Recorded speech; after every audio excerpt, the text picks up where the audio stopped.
Hello दोस्तों, आइए देखते हैं कि जनता के अधिकारों को इस्लाम कैसे सुरखरू करता है। एक बादशाह कैसे और भी अजीम बन जाता है अपनी रियाया का ख्याल करके। जी हाँ दोस्तों, बात करते हैं हज़रत उमर रदियल्लाहु ताला अन्हा के दौरे खिलाफत की। एक बार जब आप बेश बदल कर रात में गश्त कर रहे थे, आपको एक घर से बच्चे की रोने की आवाज आती है। आप दरवाजे पे दस्तक देते हैं।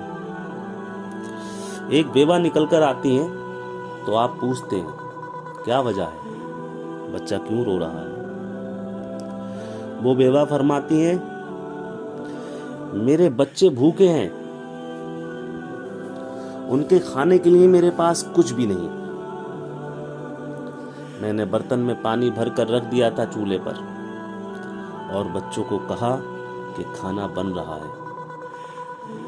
एक तो इंतजार करते करते सो गया, मगर ये छोटा बच्चा है इसलिए सो नहीं रहा, ये रो रहा है। आप गमज़दा हो। तुरंत गए बैतुल माल से एक बोरी गंदम अपनी पीठ पर ला दी तो आपके खादिम ने कहा हुजूर मैं लिए चलता हूं। आप फरमाते हैं क़यामत में मेरे अमालों का हिसाब मैंने देना है। आप गंदम की बोरी पीठ पर लादते हैं और ले जाते हैं उस बेवा के यहाँ। फिर वहां चक्की से आटा पीसते हैं, खुद अपने हाथों से रोटियां बनवाते हैं और बच्चों को बेवा को खिलवाते हैं। वो बेवा बहुत खुश हो जाती है उनके इस अमल को देखकर और बोल उठती है खलीफे वक्त तो तुम्हें होना चाहिए था, तुम हो इस लायक। उमर से तो मैं क़यामत के दिन पूछूंगी। आप गमज़दा हो जाते हैं। फिर धीमे पाँव से उसके पास जाते हैं, कहते हैं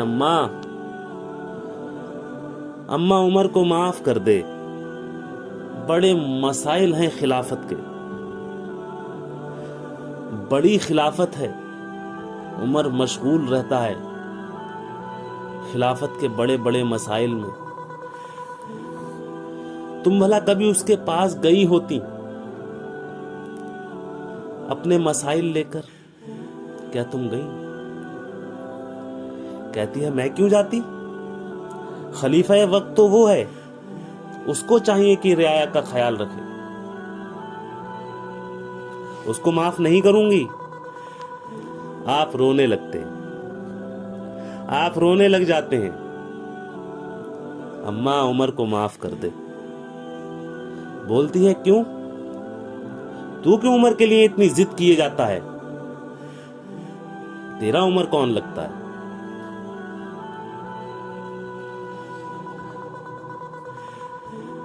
उसको नहीं, अल्लाह तुझे बादशाह बनाए, मेरी दुआ है, बादशाह तो तुझे होना चाहिए। तब वो कहते हैं अम्मा मैं ही उमर हूं, माफ कर दे मुझे। पता ये चला कि एक बादशाह जिसकी 3 बर्रे आजमों पर हुकूमत हो, जिसके नाम से रोमन अंपायर, पर्शियन अंपायर, दुनिया के अजीम तरीन बादशाह थर्राते हों, वो बादशाह एक बेवा के पास बैठकर माफी तलब करता है, रोता है। ये ताकत उस बेवा को किसने दी? जी हाँ दोस्तों, ये ताकत उस बेवा को इस्लाम ने दी, वरना एक बादशाह को एक बेवा से डरने की क्या जरूरत है। ऐसी कई बेवाओं को वहीं दफन करवाने की ताकत रखता है एक बादशाह, मगर नहीं, हजरत उमर रदियल्लाहु ताला अन्हा जैसा बादशाह जानता है कि हश्र भी सजेगा, मुझे आखिरत में पेश होना होगा, ये बेवा भी मुझसे सवाल करेगी, आखिरत मुश्किल हो जाएगी मेरी। दोस्तों, ये उनका हाल था जिनको जन्नत की बशारत दुनिया में ही मिल चुकी थी। जी हाँ, हुजूर सल्लल्लाहु अलैहि वसल्लम ने उनको दुनिया में ही जन्नत की बशारत दी थी, उनकी जन्नत तो दुनिया में ही पक्की थी। जी हाँ, ان کا یہ حال. دیکھو حضرت عمر رضی اللہ تعالی عنہ جیسے بادشاہ کو اور عظیم بادشاہ کس نے بنایا؟ اسلام نے. چونکہ یہ تربیت بھی اس بادشاہ کی اسلام نے ہی کی تھی.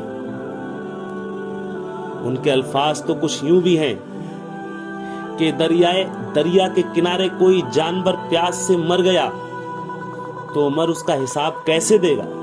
یہ خوف جو خدا سے ان کے دل میں تھا، یہی اصل بادشاہت تھی، یہی اصل بادشاہ تھے.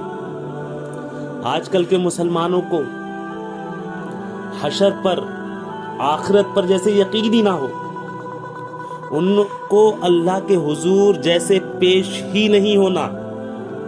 اللہ کی قسم اسلام کو سمجھنے کی کوشش کرو.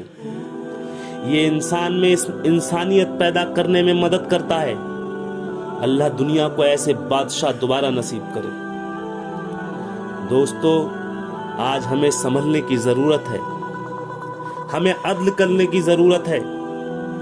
چاہے ہمارے بچے ہوں، چاہے ہمارا پڑوسی ہو، چاہے ہمارا بھائی ہو، اور چاہے ہمارے والدین، ہمیں سب کے ساتھ عدل و انصاف کرنا چاہیے. ہمیں عدل و انصاف کرنے میں بالکل بھی ذرا سی بھی رعایت نہیں کرنی چاہیے. عدل سے ایسے بادشاہ پیدا ہوتے ہیں. عدل سے یہ زمانہ بہترین ہوتا ہے. اسلام عدل کرنا سکھاتا ہے. عدل و انصاف بنیاد ہے اسلام کی. دوستو، اگر ویڈیو اچھی لگی ہو تو اسے لائک کریں، چینل کو سبسکرائب کریں، اور جیسے کہ پہلے بھی بتا چکا ہوں میں، اس چینل کا ادیش یا اس کی کمائی کا ادیش صرف ضرورت مند بچوں کی پڑھائی سے ہے، ان کو بہترین شکشا دلانے سے ہے. جن بچوں کو کبھی اسکول میسر نہ ہوا ان کو اسکول پہنچانے سے ہے. اور یہی آپ کا ڈونیشن ہوگا کہ آپ لائک کریں، شیئر کریں، سبسکرائب کریں. یہی آپ کا ڈونیشن ہوگا ان بچوں کے لیے، ان ضرورت مند بچوں کے لیے. بہت بہت شکریہ.